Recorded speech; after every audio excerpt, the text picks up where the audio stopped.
Before this tournament, if you remember when we reviewed this competition, we tried to look at the favorites to win the tournament. I remember apologizing a few days ago that I did not rate Portugal. Maybe it was an oversight. I didn't really remember the squad that team had. And I'm going to remind you right now, in a team you have Diogo Costa as the keeper, you have Cancel.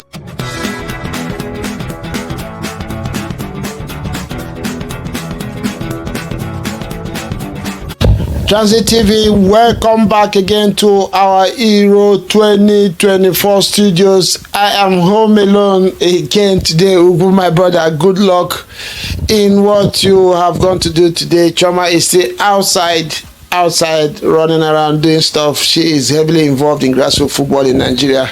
They have a program coming up. Check out. We're going to put Choma's Facebook link on the description. Check out what she's doing out there in Abuja in Nigeria. So meaning that I'm by myself again today. Nimi is still out there on the streets of Houston doing what a dad does in the summer. When you have kids who are involved in sports as well in summer like this, they totally engage you. Yes, I'm going to do justice to today's games. Again, this beautiful game of football continues to serve us excitement, trauma, and how did this guy put it? What's his name? Peter Drury. He said, this game, when you think you have seen it all, it tears you up, serving you drama and trauma in equal measures. If those words are anything to go by, that's what we saw today. It was another interesting day in the Euro 2024 tournament. And again, this beautiful game of football has shown us that you cannot really call this game before it is played. You have to watch, wait, and till the last whistle to be sure of who takes or carries the day. Today again we saw some scintillating game. We started the day with France against Belgium. Belgium is on the verge of their so-called golden generation leaving the center stage.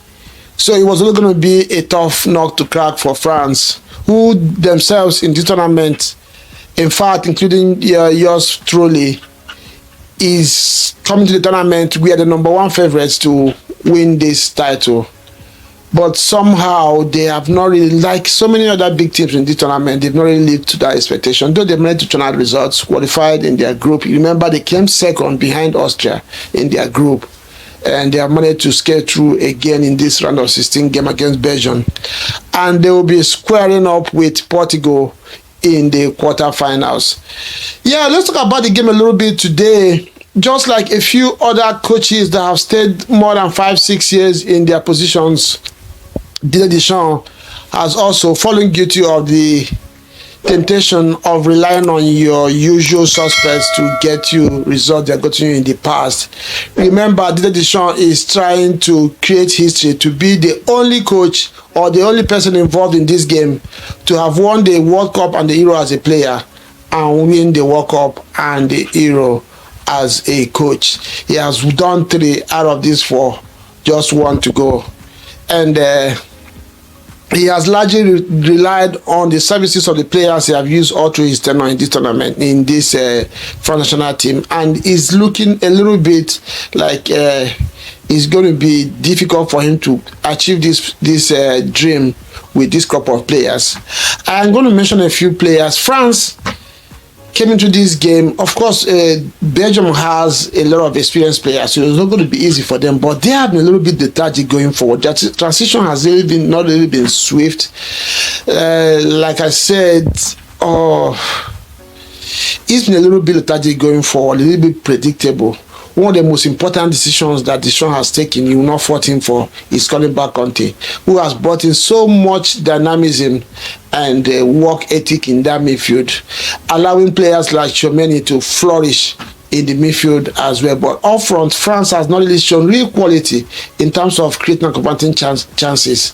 When you have a midfield that has Robo, has Conte, and as Chomeni, you know that creativity is going to always be an issue. Griezmann, fantastic player, but again, age is no longer his side. He is not really very mobile enough to create stuff for the France national team, and this has been a problem for this team since this tournament. They struggled to create chances. They had a few coming out from goal man scrambles and a few individual pressure put on the Belgian defense by Kylian Mbappe. Mbappe, you know, whenever you have him on a team, there is always chance to score goals. But they managed to not convert either of these chances until very, very late into this one that Kolo Muani threw a deflected shot by this defender's name, forget his name. France managed to get their goal and won this one. Let's talk about a few players that have impressed in the game, especially on the France side. I've spoken about Conte. It has become a known fact that you cannot talk about any France national team game where N'Golo Conte is part of, and anybody will outperform him. In this game again, he, for me, was man of the match. But I'm going to talk about William Saliba. This is a player that, like I mentioned earlier on, that it took Deschamps time to trust him, to give him a chance. Only after a compelling performance for Arsenal last season that Deschamps did not have any choice than to call him to the fold. And Saliba today, shown again, gave Deschamps reward for his trust and has really grown to a stalwart in that France defense, and really did well today in terms of his duels, and even had chance to score goals at the other end. So William Saliba, thumbs up to you, thumbs up to Deschamps for the trust he has given to Saliba. Chomeni again is another player that I really want to mention. He has grown in the tournament as well, and has taken over, has shown that he can replace Pogba, a player you know that is serving his 4-year ban on doping. I also hear that France invited him as an official guest to the FA for the game today. Chomeni showed him that, a senior brother, yes, in your absence, there are people who can hold it sway for the national team. Chomeni, it was also a very interesting player today, and shown for France. Yeah, there's really nothing so much to talk about in that game other than the fact that Belgium, they gave it their beat. You know, they have Kevin De Bruyne, created a few chances, but there was never a time anybody believed that they were going to win this one. They gave it a good shot. Doku, all these players were there, and they were never really in control of that game, and France was always going to carry the day. But the main talk of the day, before I go ahead, don't forget to hit the like button, please. We need 100 likes on this video. 100 likes on this video. Please continue subscribe to the channel if you have not done so. Don't forget, again, we just launched our brand new website, transittv.com. on the description section. Check it out, give us feedback, sign up, and let us know what you think about ways to support us in this project.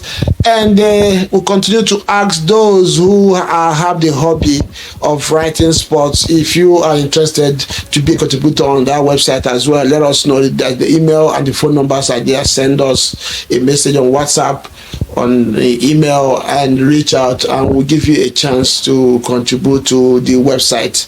Don't forget to hit the like button, like I said, and subscribe to this channel if you have not done so, as we continue in this journey. And we move to the most exciting game of the day, Portugal against Slovakia. This is a game that I know a lot of people would have put their money on, that Portugal was going to run over Slovenia in this one. But of course, already you know this one did not pan out. So, but we're going to tear this game apart. That's the main game I want to talk about today. Don't forget to hit the like button if you have not done so. Subscribe to Transit TV if you have not done so, as well as we continue to grow and depend on you to develop this channel, this community. We are people, multi-fan channel where people have the chance to speak their mind, to support their club and support the national team in every part of the world. So yeah, before this tournament, if you remember when we reviewed this competition, we tried to look at the favorites to win the tournament. I remember apologizing a few days ago that I personally did not rate Portugal. Maybe it was an oversight. I didn't really remember the squad that team had. And I'm going to remind you right now, in a team you have Diogo Costa as the keeper, you have Cancelo right back, Pepe and Ruben Diaz in the center of the defense, and Nuno Hernandez at the left back. You have Vitinha, you have Paulinha, you have Bruno Fernandes in the midfield, and up front, Rafael Leao, Cristiano Ronaldo, and Bernardo Silva. On the bench, you have Ruben Neves, you have Pedro Neto, you have Semedo, you have so many other players out there. This team is squadded. On the other half of 11, you have just Jan Oblak and Benjamin Sesko. You would think that Portugal probably will end today with 5 or 6 goals.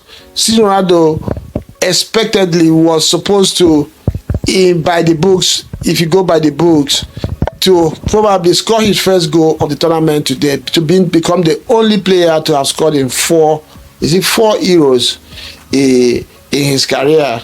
No, 6 in his career. But it didn't pan out there today, like that today. Slovenia, like we have seen in this tournament, teams that have shown solid work ethic, team spirit, they have managed to get results, they managed to progress, and that's what brought them to this point in this tournament. They show up today. Didn't really play a low block or like pack the balls, as we always say it in EPL. They defended very well and tried to go forward each time they had the opportunity. And if you ask me, they had some I think they probably had the better chances in this game. Obviously, due to lack of composure and maybe the excitement when they got into those positions, Sesko had 1 or 2 of those chances and they failed to convert it. You remember when he ran away from Pepe, you can see that age is not really a number as many say, and unfortunately he failed to convert that opportunity. I'm going to talk about 3 people, and this was what I mentioned before this tournament, that is going to stop Portugal, if at all, not to win this tournament, because they are as good as Spain in terms of personnel, as good as Germany. All that is left for them to win the tournament, for me, lies on Roberto Martinez, their coach, Ronaldo, their captain, and Pepe as well. These 3 people, for me, need to put the team first. They need to put the team first before their individual dreams or aspirations. Ronaldo, for me, at almost 40, shouldn't be starting or playing 90 minutes, including the extra time for Portugal. I believe at this moment they have so many exciting players going forward. I forgot to mention the Liverpool player. What's his name? What's his name? Let me see.